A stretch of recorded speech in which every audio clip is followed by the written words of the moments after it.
16 नवंबर 2025 महाराष्ट्र मालेगाव का छोटा सा गांव डोंगराले में आरोपीला समोर आणा, त्याला आम्ही फाशी देऊ. उसे सजा नहीं मिलेगी तो हम किन्नर समाज यहाँ पर जान दे देंगे। शाम करीब 7:30 पर एक 3 साल की छोटी सी बच्ची की लाश मिलती है, जिसे देखने पर साफ साफ दिख रहा था कि हैवान ने इस छोटी सी बच्ची का किस तरह से अपना शिकार बनाया है। आखिर इस 3 साल की बच्ची ने किसी का क्या बिगाड़ा था जो इसको ऐसी सजा मिली, ये बताने के लिए आपको इस तारीख से 1 महीने पहले ले चलता हूँ। डोंगराले गांव में खासकर परिवार ऐसे रहते हैं जो दिहाड़ी मजदूरी ही करते हैं। कुछ ऐसे ही परिवार होंगे जो अपना बिजनेस या कोई बड़ी नौकरी करते होंगे। इसी गांव में एक परिवार रहता है जिसमें 3 साल की बच्ची यदन्या रहती थी। उसकी छोटी बहन थी लगभग 1 साल की। यदन्या के पिता एक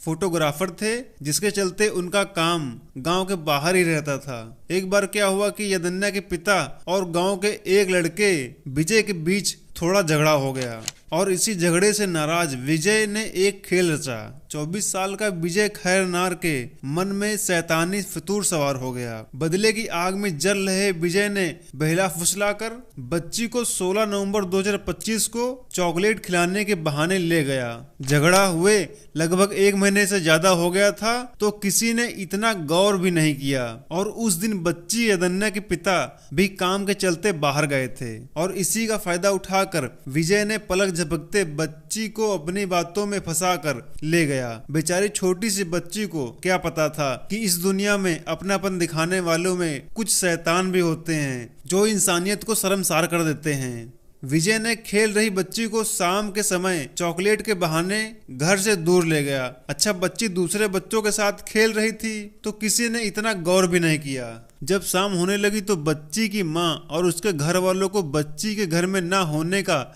एहसास हुआ तो फिर पड़ोस में पूछा, वहां भी नहीं। अच्छा, गांव में छोटी सी भी कोई बात हो जाती है तो पूरे गांव में पलक झपकते ही बात फैल जाती है। तो बच्ची के गुम होने की बात गांव में आग की तरह फैल गई।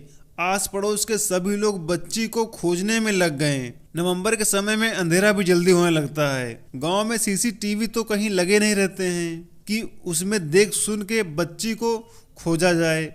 गांव के सभी जगह लाइट भी प्रॉपर नहीं रहती है। अच्छा, घर से 300 मीटर दूर एक मोबाइल टावर लगा था। बच्ची को खोजते खोजते कुछ लोग वहां पहुंच जाते हैं। आप लोगों ने देखा होगा कि मोबाइल टावर के नीचे बीटीएस रूम बने होते हैं और सफाई के न चलते उन रूमों के आसपास थोड़ा बहुत जंगल भी रहता है और उसी जंगल में बच्ची की लाश मिलती है। उसके शरीर पर कई गहरे चोट के निशान थे। सर को भारी पत्थर से कुचला गया था जो उसी के लाश के पास पड़ा था।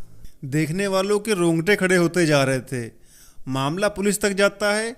पुलिस ने जांच शुरू किया तो पता चला कि इस घटना को अंजाम देने वाला विजय खैरनार है। जब मालूम हुआ गांव वालों को तो उनके पैरों तले जमीन खिसक गई, क्योंकि विजय भी बच्ची को खोजने का नाटक कर रहा था। अनमैरिड विजय खैरनार को हिरासत में लिया जाता है। पुलिस ने विजय की अच्छी तरह से खातिरदारी की तो विजय ने अपनी हैवानियत की दास्तां सुनाई। छोटे से झगड़े के चलते उसने बदले की आग में उस नन्ही सी जान के साथ ऐसा दुष्कर्म किया, किसी को यकीन नहीं हो रहा था। इस पाप के लिए नरक में भी माफी नहीं है। करोड़ों लोग सड़कों पर उतरकर दोषी विजय के लिए फांसी की मांग कर रहे हैं। बहुत से केस ऐसे हैं जो ठंडे पड़े हैं और कोई सुनवाई नहीं हो रही है। तो आपसे विनय निवेदन है कि इस वीडियो को ज्यादा से ज्यादा शेयर करें, क्योंकि हमारी आपकी चुप्पी भविष्य में ऐसे अपराधों को बढ़ावा देगी।